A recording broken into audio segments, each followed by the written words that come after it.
The set, एक set दिया हुआ है जिसमें लिखा है real number, real part of z minus z conjugate plus z z conjugate divided by 2 minus 3z plus 5z conjugate such that z belongs to complex number. ठीक है, question में दिया हुआ है। और ये भी दिया हुआ है कि real part of z is equal to 3। ये कि इन्होंने सेट पे एक रियल नंबर डिफाइन किया, और सॉरी कॉम्प्लेक्स नंबर डिफाइन किया, इज इक्वल टू इंटरवल। अब ये जब सॉल्व करके आएंगे ना, इसका जो आंसर होगा एक इंटरवल फॉर्म में होगा। इंटरवल फॉर्म में आंसर कब होता है? When you don't get an exact answer, you get a minimum और अ मैक्सिमम वैल्यू। ठीक है, तब आपका इंटरवल फॉर्म में आंसर होता है, यानी वो मिन मैक्स तो होगा, बीच के भी जो वैल्यूज है वो भी आंसर हो सकते हैं। ठीक है, then 24 into beta minus alpha का वैल्यू कितना होगा? बेसिकली आपको अल्फा बीटा की वैल्यू ढूंढनी है, तो ये अपने आप आ जाएगा। ठीक है, अब अल्फा बीटा की वैल्यू कैसे ढूंढेंगे? इसको हम सॉल्व करेंगे, उसमें एक रेंज आंसर आएगा, और रेंज का जो फर्स्ट टर्म होगा ये होगा, लास्ट टर्म नहीं होगा। यहाँ तक समझ आ गया? अब सवाल इसको सॉल्व कैसे करें? इसको सॉल्व करने के लिए z को क्या मैं x plus iota y consider कर सकता हूँ, और इसका रियल पार्ट मुझे ऑलरेडी 3 दिया हुआ है, यानी z मेरा क्या हो गया 3 प्लस आयोटा y। राइट, यहाँ तक समझ आ गया? राइट, इसको फिर इसके रियल पार्ट में डालता हूँ, नहीं इसके रियल पार्ट में नहीं डालूंगा, इसमें डालूंगा, और इसका जो रियल पार्ट होगा उसका मैं ये वाला वैल्यू निकालूंगा, अल्फा एंड बीटा। समझ लो ना, क्योंकि they are just talking of real part of this complex number. तो पहले मुझे कॉम्प्लेक्स नंबर फाइंड आउट करना होगा, फिर उसका मैं रियल पार्ट सेग्रीगेट कर दूंगा। ठीक है, सो इस कॉम्प्लेक्स नंबर को फाइंड आउट करने के लिए ये सब वैल्यूज डालता हूँ। 3 प्लस आयोटा y, ये मेरा z हो गया, माइनस z कॉन्जुगेट डालूंगा, तो z कॉन्जुगेट क्या होगा -3 और माइनस आयोटा y होगा। राइट, और माइनस के साथ मिलके फिर से प्लस हो जाएगा। ये स्टेप समझ आया सबको? क्या किया मैंने? ओके, फिर ये प्लस, अच्छा z कॉन्जुगेट क्या होता है? मॉड z का होल स्क्वायर, यानी 3 square plus y square root का whole square, that is mod z का होल स्क्वायर। राइट, तो इसको मैं सीधा 9 प्लस वाई स्क्वायर लिख सकता हूँ। ये स्टेप समझ आया? हाँ या ना? नहीं? पक्का समझ आया ये स्टेप सबको? ओके, अब नीचे देखते हैं। 2 माइनस 3 टाइम्स ऑफ z, यानी -9 माइनस 3 आयोटा y। ठीक है, plus 5 times of z conjugate, यानी प्लस 15 माइनस 5 आयोटा y। ठीक है, अब थोड़ा सिंप्लीफाई कर लेते हैं। जो आयोटा से उसको एक साथ लिख देता है, और उसको मैं सॉल्व भी नहीं करूँ क्योंकि हमें आयोटा चाहिए ही नहीं। सो ये हो जाएगा 3 माइनस 3, अच्छा 3 माइनस 3, ये तो कैंसिल हो गया, 0 हो गया, बचा 9 प्लस वाई स्क्वायर, और ये होगा, ये माइनस क्यों लिखा मैंने? आई डोंट नो क्यों लिखा है। 2y आयोटा हो गया, ऊपर का कवर पूरा। नीचे क्या होगा? -7 plus 15 8 and -3 iota -8 iota y। ठीक है, डिनोमिनेटर से 8 कॉमन आ जा रहा है। ठीक है, उसको मैं डिनोमिनेटर से कॉमन ले रहा हूँ, लेकिन अभी भी ये ध्यान दीजिए कि मेरा ना इसका इमेजिनरी और रियल पार्ट सेग्रीगेट नहीं कर सकता, क्योंकि इसमें अभी भी डिनोमिनेटर में ऐसे फॉर्म है। तो पहले मुझे रैशनलाइज करना पड़ेगा सो दैट मैं इसको सेग्रीगेट कर सकूँ। आप लोग बात समझे मैं क्या कह रहा हूँ? तो पहले मैंने डिनोमिनेटर से 8 कॉमन ले लिया, 1/8। ऊपर है 9 plus y square plus 2y iota, नीचे रहेगा 1 माइनस आयोटा। ठीक है, इसको रैशनलाइज करूंगा मैं 1 plus iota y upon 1 plus iota y।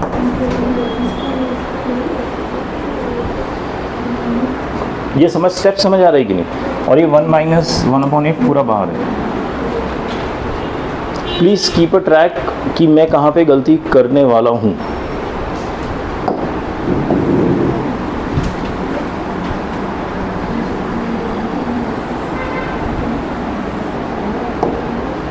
ठीक है, 1/8 ऐसे आ गया। ऊपर मैं मल्टीप्लाई करूँगा इसको इससे, यानी 9 + y² 1 + 2y आयोटा, उसके बाद आयोटा y को मल्टीप्लाई कर रहा हूँ, सो 9 iota y plus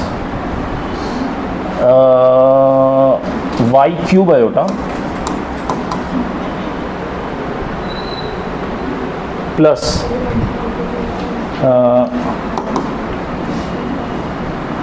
2y² iota square. I hope I am correct. Denominator में होगा 1² माइनस आयोटा y²। ये डिनोमिनेटर हो गया। अब इसके रियल पार्ट का मुझे मिनिमम और मैक्सिमम वैल्यू ढूंढना है, तो इसके रियल पार्ट को मैं सेग्रीगेट करके लिखता हूँ, उसी के साथ ही डील करूँगा। इमेजिनरी पार्ट में छोड़ देता हूँ। सो रियल पार्ट क्या होगा, 1/8 तो आएगा ही। रियल पार्ट है 9 + y², ये इमेजिनरी ये रियल होगा। ये क्या होगा, -2y² हो जाएगा, बिकॉज ये -1 होता है, राइट।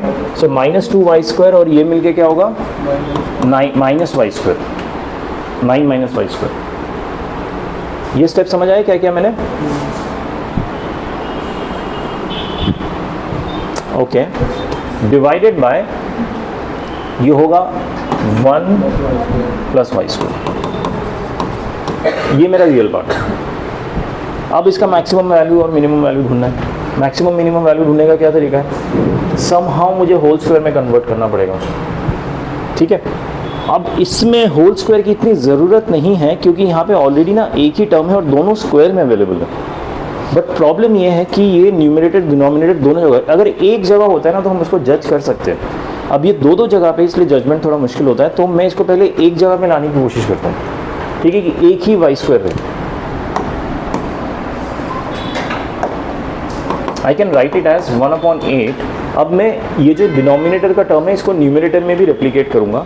सो ये बन जाएगा माइनस मैंने कॉमन ले लिया, सिर्फ y² बचा अंदर, अपॉन 1 + y², माइनस मैंने बाहर ले लिया। अब इसको मैं कर दूंगा 1/8, 9 - 1 + y² कर रहा हूँ। इसको मैंने 1 + y² कर दिया, सो दैट इससे मैच कर जाए। लेकिन मैंने भी माइनस प्लस किया एक 1, तो मैं माइनस भी कर रहा हूँ। ये जो तरीके हैं ना, ये एकदम स्टैंडर्ड तरीके होते हैं, आप किसी भी क्वेश्चन में अप्लाई कर सकते हैं जहाँ पे मैक्स या मिन होगा। Nothing to do with complex numbers, okay. अब सी ये जो लास्ट स्टेप्स चल रहे हैं ना, ये एफर्ट है टू फाइंड मैक्स और मिन value.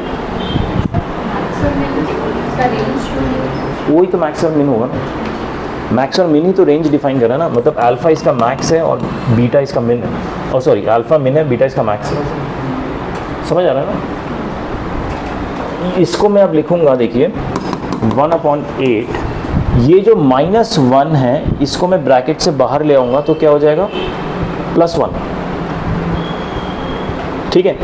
+9 + 1 would be 10, -1 + y² divided by 1 + y²। ये समझ आया क्या मैंने? ठीक है। अगला स्टेप होगा 1/8। अब इसको अलग कर दूंगा सेग्रीगेट, और इसको अलग कर दूंगा एलसीएम में, 1/1 + y² -1। समझ आ रहा है? ये सब एफर्ट क्यों किया, सो जरा y मेरा सेग्रीगेट हो गया, एक ही जगह पे आ जाए। अब मैं देखिए जजमेंट कर सकता हूँ, y² का मिनिमम वैल्यू कितना होगा, मैक्स इन्फिनिटी, ठीक है। सो अगर y² का मिनिमम वैल्यू 0, चलो मैं ऊपर चला जाता हूँ।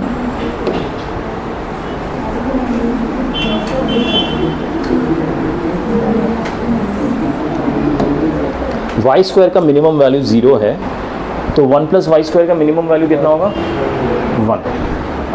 सो 1 + y² will belong to minimum value is 1 inclusive होगा, हाँ, और इन्फिनिटी पे खत्म होगा, ठीक है। लेकिन हमें चाहिए 10/1 + y², राइट। सो 10/1 प्लस वाई स्क्वायर करने से पहले मैं इसको 1/1 प्लस वाई स्क्वायर का निकालता हूँ। अब थोड़ा ध्यान से देखिए, इफ़ 1 प्लस वाई स्क्वायर का मिनिमम वैल्यू 1 था तो इसके रेसिप्रोकल का वैल्यू कितना होगा? अगर ये 1 अटेन करता है वैल्यू तो इसका रेसिप्रोकल भी 1 ही अटेन करेगा। अगर ये इन्फिनिटी अटेन करता है तो इसका रेसिप्रोकल क्या अटेन करेगा? 0 अटेन करेगा। लेकिन एक चीज़ ध्यान दीजिए, अब मिनिमम वैल्यू ये हो गया और मैक्सिमम वैल्यू ये हो गया। पहले जो मिनिमम था रेसिप्रोकल करने से वो मैक्सिमम हो गया,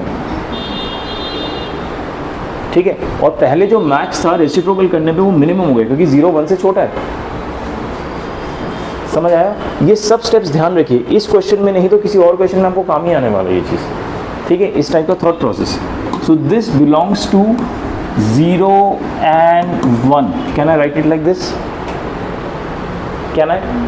अब देखिए ना, ये उस शेप में आने लग गया, हमारे अल्फा बीटा के फॉर्म में आने लग गया। ये ओपन है, ये क्लोज है, ये ओपन है, ये क्लोज है। So we are near to answer. मुझे अभी इसकी वैल्यू मिली, अब मुझे चाहिए 10 के साथ। तो 10 अगर करूँगा तो मिनिमम अभी भी 0 रहेगा, मैक्स 10 हो जाएगा। ये समझ आया? 10 मल्टीप्लाई किया मैंने इन पे, और अब इससे मैं 1 माइनस करूँगा।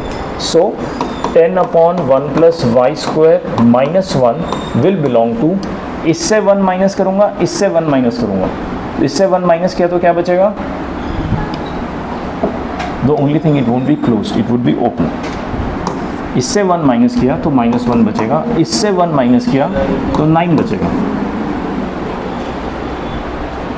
समझ आया क्या कर रहा हूँ मैं? या ऑलरेडी गिवन अप की छोड़ो, इतना छोड़िए तो हम स्किप ही कर देंगे। देखो इसको भूल जाओ, मैं तुम्हें कह रहा हूँ कि x बिलोंग्स टू 2 and 4 के बीच में, ठीक है। सो 1/x किसको बिलोंग करेगा? 1/2 and 1/4 के बीच में। जस्ट रेसिप्रोकल लिया। The only point you have to notice कि ये वाला नंबर ना बड़ा है इससे, तो हम बड़े से छोटे लिखते नहीं हैं, हम छोटे से बड़े लिखते हैं,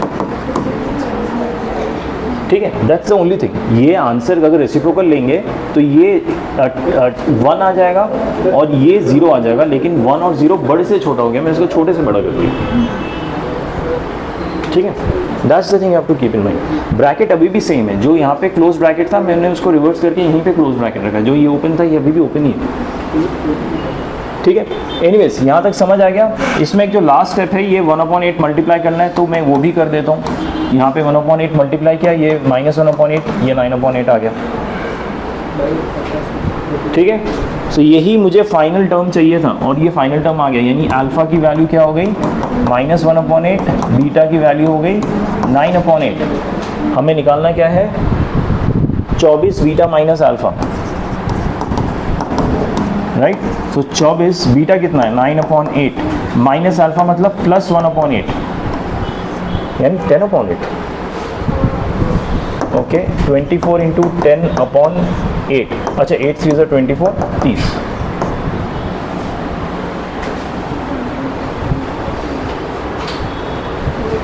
समझ आ गया? फाइनली आंसर तक पहुंच ही गए, ठीक। हाँ,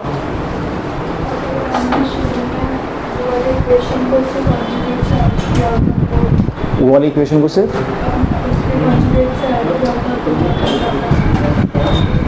क्या यू मीन टू से द प्रॉपर्टी यूज़ करके कि रियल नंबर होता है सीधा कॉन्जुगेट से ऐड करो। नहीं, वो हम खुद से ऐड करेंगे। नहीं, बट सबसे पहले हमने z को अज्यूम किया, ठीक है। z अज्यूम करके वो जो बड़ा सा इक्वेशन है ना, z minus z conjugate plus z बार, वो पूरा हमें इन इंग्लिश निकालना ही पड़ेगा। वो तो that is the actual complex number we are dealing with ना, उसका एक छोटा सा z हमने बस अज्यूम किया था, वो तुम्हें निकालना पड़ेगा। फिर उसका कॉन्जुगेट निकालना पड़ेगा। उसका कॉन्जुगेट निकालने के लिए हमने जो एक रैशनलाइजेशन वाला स्टेप किया था ना, वो भी करना पड़ेगा, तभी ऊपर अयोटा अलग होगा, ठीक है। उसके बाद अब कॉन्जुगेट निकाल के उसके सम क्या होता है? ट्वाइस ऑफ रियल, ये होगा ना। उसके सम को हम ट्वाइस ऑफ रियल बता सकते हैं, यानी उसका सम का हाफ करेंगे तो रियल के बराबर आएगा वो। बट उससे क्या हमें अल्फा बीटा की वैल्यू मिलेगी? आई थिंक इवेंचुअली हम इसी पे ही आ जाएंगे, यही इक्वेशन क्रिएट हो जाएगा। ठीक है। उसके बाद अल्फ़ा बीटा निकालने के लिए ये जो हमने मेहनत की है ना, ये स्क्वायर करो अलग, ये सब करना ही पड़ेगा इवेंचुअली उससे भी। ठीक है, okay. Keeping this information in mind, question number 6 करिए कोशिश।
हाँ देखिए, A B is two non zero, then the number of elements in the set. Set में नंबर ऑफ एलिमेंट्स कितना है वो निकालना है। यानी ये सेट में इन्होंने डिफाइन किया है कि कौन सा कॉम्प्लेक्स नंबर निकालना है। z belongs to complex number, और वो कॉम्प्लेक्स नंबर की कंडीशन दिया है कि real part of A Z square plus B Z equal to A, और real part of B Z square plus A Z equal to B. तो आप z को पहले एज्यूम कीजिए, उसके बाद फर्स्ट कंडीशन को सेटिस्फाई करने की कोशिश कीजिए आयोटा वाई। ठीक है, फर्स्ट कंडीशन सेटिस्फाई कीजिए, उससे आपको एक इक्वेशन मिलेगा x और y के टर्म्स में। सेकंड टर्म को सेटिस्फाई कीजिए, उसका अगेन आपको इक्वेशन मिलेगा x y के टर्म्स में। x y की वैल्यू निकाल दीजिए तो आपको पता चल जाएगा इसमें कितने x एंड y के वैल्यू के हिसाब से कितने कॉम्प्लेक्स नंबर बैठेंगे।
कुछ बात बन रही है, कुछ आगे बढ़ रहा है।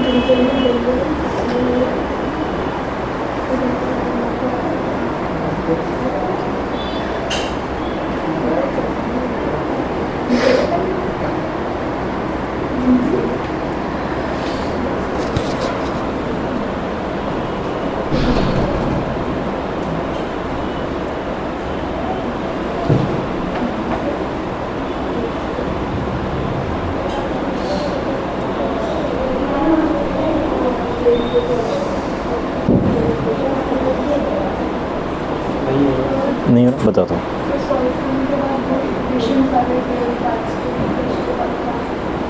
क्या उसमें एक्स और वाई है? अगर आप एक्स और वाई की वैल्यू निकाल देंगे तो आपको कॉम्प्लेक्स नंबर मिल जाएगा ना, जो आपने अज्यूम किया एक्स प्लस आयोटा वाई। बस वही करना है, एक्स वाई पे सॉल्व करना है। ए बी भी है। I don't think A B should be a problem because वो कांस्टेंट है। ठीक है, मैं सॉल्व करके दिखाता हूँ एक बार।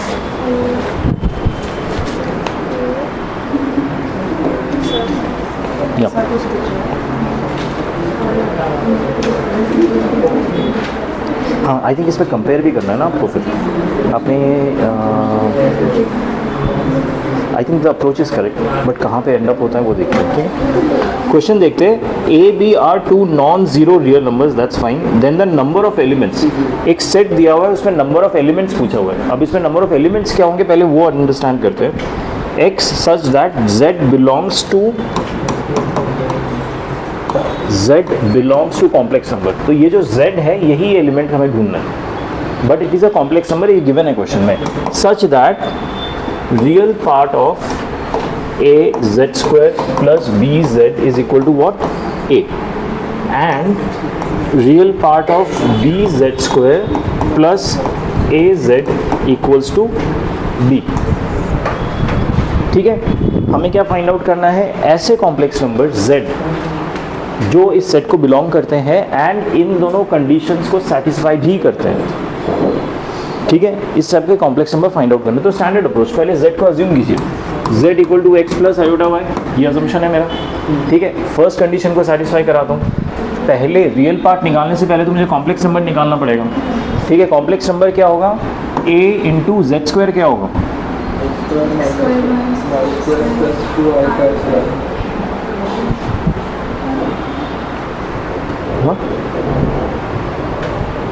ओके, इसका होल स्क्वायर होगा ना basically. So that is x square plus y square plus 2xy iota. Alright, ठीक है, तो इतना हो गया। तो a into x square minus Y square plus 2xy iota, ये हो गया, plus b times of z। b times of z मतलब b times of z plus x plus iota y। ठीक है, अब क्या करूँगा मैं? इसको सेग्रीगेट करूँगा, रियल पार्ट और इमेजिनरी पार्ट।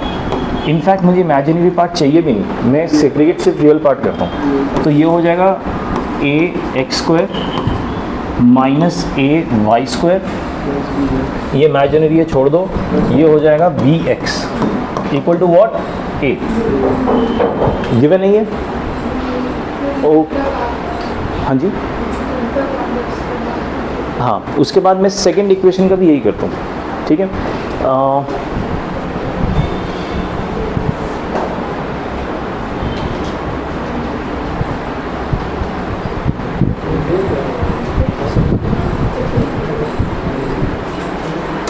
हाँ, आई गॉट इट। कहाँ पे आप फंस रहे हो? I got it. ठीक है, सेकेंड इक्वेशन को सॉल्व कर रहा हूँ। b times x square minus Y square plus 2xy iota plus a times x plus iota y, ये मेरा सेकेंड कॉम्प्लेक्स नंबर है। इसका रियल पार्ट क्या होगा? b x square minus b y square plus a x equal to b। ठीक है, ये दो इक्वेशन मिल गए। अब एक्स वाई की वैल्यू कैसे ढूंढे? आपका हंच क्या कहता है? व्हाट डू यू फील कि नेक्स्ट स्टेप क्या होना चाहिए? देखिए, दोनों इक्वेशन आर वेरी सिमिलर। सबके जो वेरिएबल पार्ट है ना, x square y square x, x square y square x, इस तरह से, और RHS में ए बी है। अगर मैं दोनों इक्वेशन को सब्ट्रैक्ट करता हूँ तो जो नया इक्वेशन मिलेगा वो कैसा मिलेगा? देखिए, if I am subtracting them, ये होगा A X square minus B x square, X square common ले लिया तो a minus B x square हो जाएगा। फर्स्ट टर्म को अगर सब्ट्रैक्ट किया, सेकेंड टर्म को सब्ट्रैक्ट किया तो हो जाएगा minus a minus b y square, है ना। थर्ड टर्म को सब्ट्रैक्ट किया तो हो जाएगा b माइनस a। ठीक है, तो b माइनस a को a माइनस बी करने के लिए मैं एक माइनस बाहर ले रहा हूँ, x equal to A minus B minus A.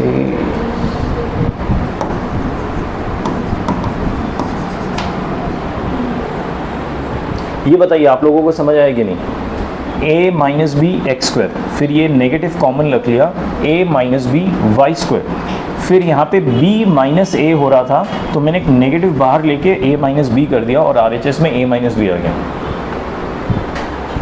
ये सब्ट्रैक्शन समझ आई इन दोनों इक्वेशन का? a माइनस बी सब जगह कॉमन आ गया, हटा दूँ x square minus Y square minus x equal to 1। ठीक है, अब सब्ट्रैक्शन से एक एक्स वाई में इक्वेशन मिल गया। अब एडिशन भी कर देता हूँ, उससे क्या होगा? एडिशन करने पे इन दोनों का सम हो जाएगा a plus b x square minus of a plus b y square plus of a plus b x equal to a plus b. What? a plus b हटा दो, x square minus Y square plus, अरे रुको मैं कुछ उड़ा दिया मैंने, हाँ यहाँ का एक्स उड़ा दिया।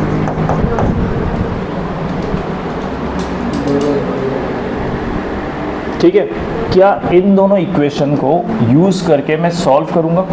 यहाँ पे देखिए X square minus Y square minus X है, यहाँ पे X square minus Y square plus X है equal to 1।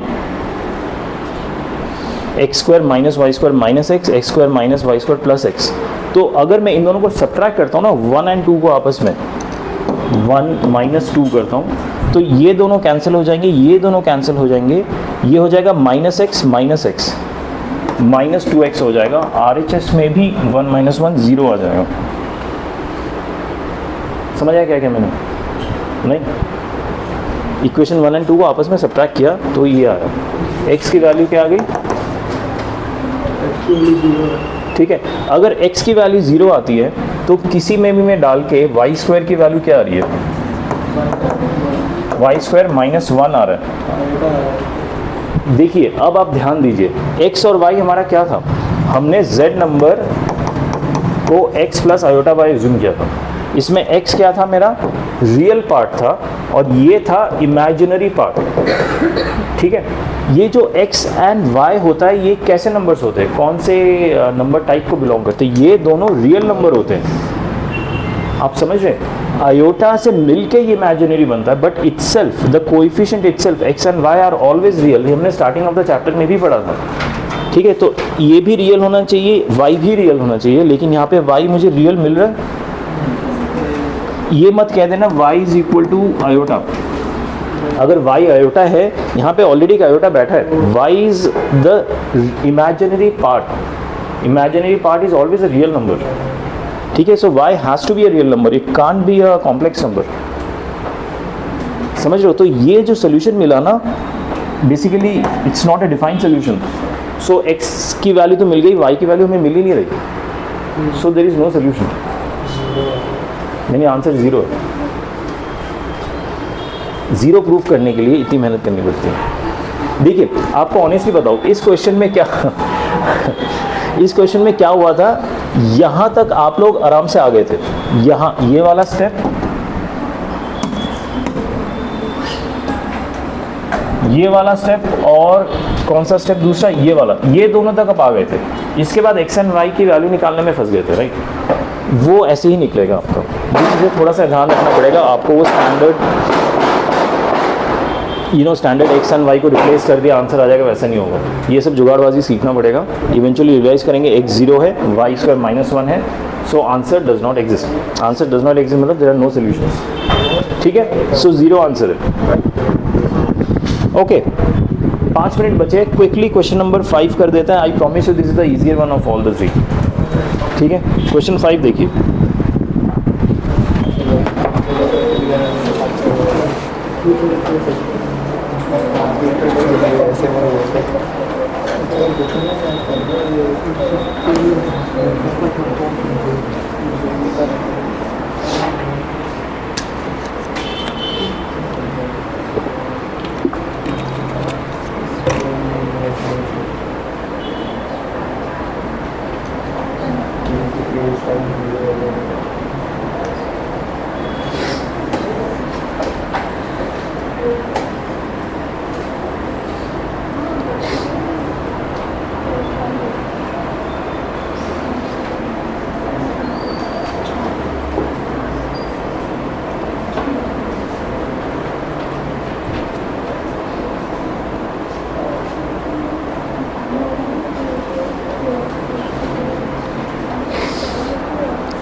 Sir first step में रैशनलाइज करना होगा,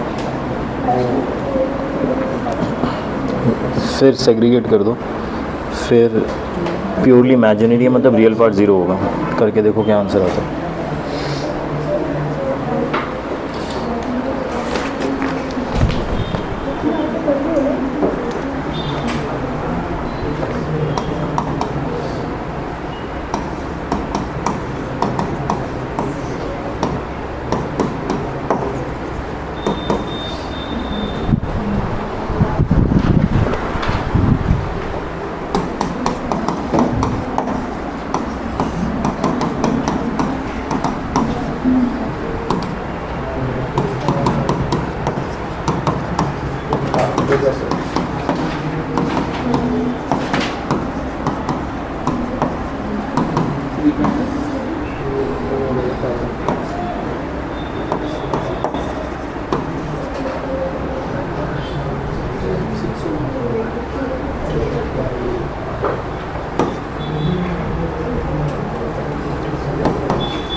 यहाँ तक जो स्टेप्स किए प्लीज़ आप बताओ समझ आएगा। एक कॉम्प्लेक्स नंबर दिया हुआ है, बोला है प्योरली इमेजिनरी, तो उसको मैंने रैशनलाइज करके ये कर दिया ताकि मुझे एक इमेजिनरी पार्ट और एक रियल पार्ट मिल जाए।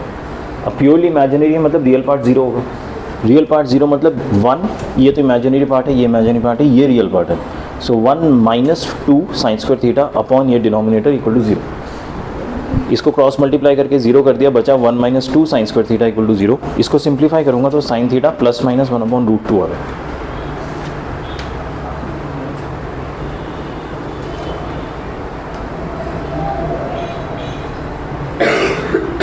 यहाँ तक समझ आए कि नहीं?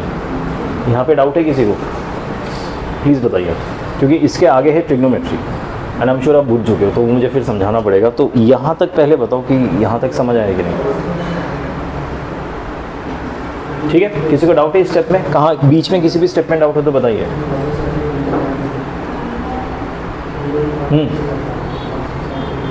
नहीं है डाउट? इसके आगे सॉल्व करूँ। अभी मुझे साइन थीटा प्लस माइनस 1/√2 दिया, ये आंसर आ गया पता ही। और मुझे थीटा का डोमेन क्या दिया है? डोमेन है ना, ये डोमेन नहीं है, रेंज है। हाँ, 0 से लेके 2 पाई, मतलब एक चक्कर, ये पूरा एक चक्कर। ठीक है, मैं सिर्फ 1/√2 देता हूँ। 1/√2 साइन थीटा कब होता है? π/4 में। ठीक है, आपको ये पता है ना, मैं एक्स एक्सिस से ऊपर जाऊँ या नीचे जाऊँ, या नेगेटिव एक्स एक्सिस से ऊपर जाऊँ नीचे जाऊँ, आंसर सेम आता है, बस साइन चेंज हो जाता है, वैल्यू सेम रहता है, साइन चेंज हो जाता है। सो 1/√2 यहाँ π/4 पे आ रहा है मेरे 45 डिग्री पे, राइट। सेकेंड कोऑर्डिनेट में अगर मैं π/4 लेता हूँ तो क्या आंसर आएगा? -1/, नहीं +1/√2, क्योंकि साइन का कोऑर्डिनेट है।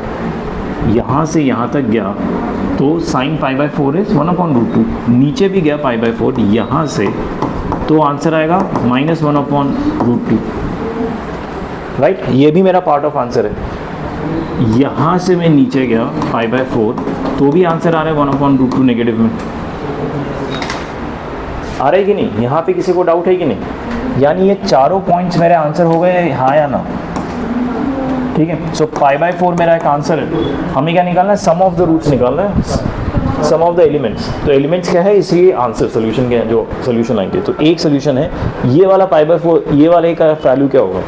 क्योंकि वैल्यू मुझे 0 से 2 थीटा में निकालना है, तो ये वैल्यू होगा π/2 + π/4 यानी 3π/4।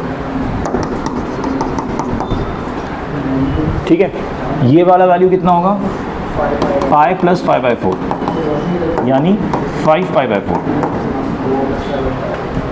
ठीक है, और ये वाला लास्ट वैल्यू ये वाला कितना होगा? ये होगा, ये कितना होता है यार? 3π/2 + π/4। नहीं, पाई - π/4 क्यों नहीं कर सकते? क्योंकि हमें जो डोमेन दिया है वो 0 से 2 पाई दिया है, यहाँ से यहाँ जाना है, नीचे नहीं जा सकते। ठीक है, सो 3π/2 + π/4 ये वाला एंगल आएगा मेरा पूरा। ये कितना है? डिनोमिनेटर 4, 6, 7π/4। ये 4 सॉल्यूशंस हैं, चारों का आंसर क्या होगा? डिनोमिनेटर 4, 1 + 3 is 4 + 5 is 9 + 7 is 16, 16 π/4 यानी 4 पाई। समझ आया? तीनों में इजी था सबसे ये। तीनों क्वेश्चन प्रैक्टिस करने घर जाके दोबारा, और आज के पीडीएफ के क्वेश्चंस, नहीं तो एज यूजुअल भूल जाएंगे, ऐसे लगेगा क्या चल रहा है ये सब। जो हमें इसके फर्स्ट क्वेश्चन में लगा था ना, जो क्वेश्चन 7 कर रहे थे कि क्या चल रही है, वैसे ही फील होगा। तो उस फीलिंग को कम करने के लिए प्रैक्टिस कीजिए। आगे के जितने भी हम PYQs हैं नेक्स्ट क्लास में कवर करेंगे। नेक्स्ट क्लास कब है हमारा? मंडे को शायद नहीं है, ट्यूसडे को है, राइट? ट्यूसडे को हमारा नेक्स्ट क्लास है। तो बाकी कॉम्प्लेक्स नंबर करके ख़त्म कर देंगे ये चैप्टर। कोई डाउट वगैरह रहे तो प्लीज़ पूछेगा मुझसे तब तक।